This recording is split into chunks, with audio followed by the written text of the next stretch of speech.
This is the initial video help for the Point of Sale Pro database.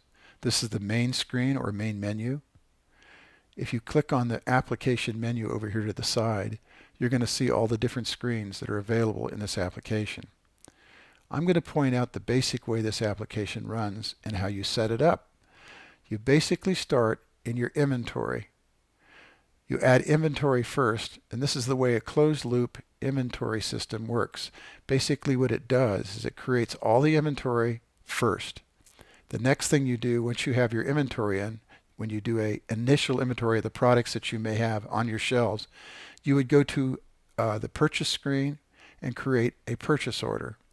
You would take all the information that you created in inventory and create one purchase record with the value of the number of items that you found that were in the initial inventory that you created. That would be one purchase order. And what that's going to do is it's going to set up the products so that you have an initial inventory plus the count on one purchase order, so it balances back into the inventory system. What that basically means is when you created that inventory initial purchase order, you're now stocking those shelves in the inventory system. The next thing you're going to do after you have the purchase order done and you use a supplier, this first supplier initial purchase order is called initial purchase order. The next thing you're going to do after you have this done, both inventory and purchase, you can set up your customers. If you have information for your current customers or if you're a new business, what would you do and why would you have customer information?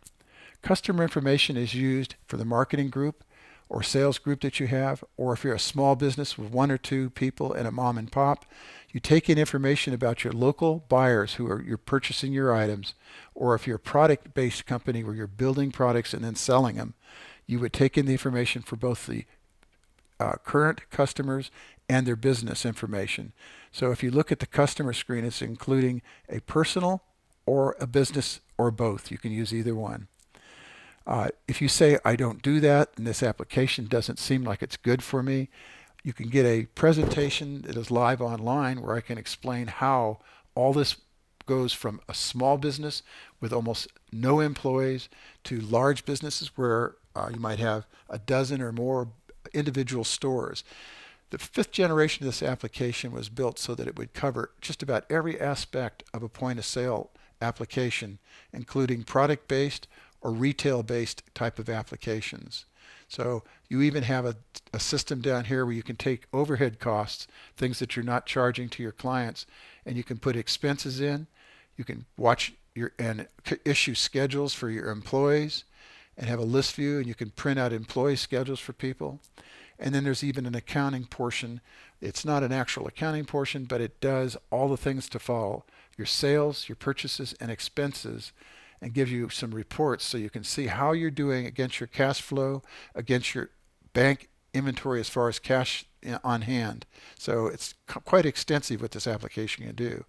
It also has a cash register management where you could do at the end of a shift or at the end of the day, you could balance your cash drawers against this report. From the starting value in the cash drawer, you would look at this, add in your 10s, your 20s, and whatever dollars or kind of currency that you're using. It may be foreign currency.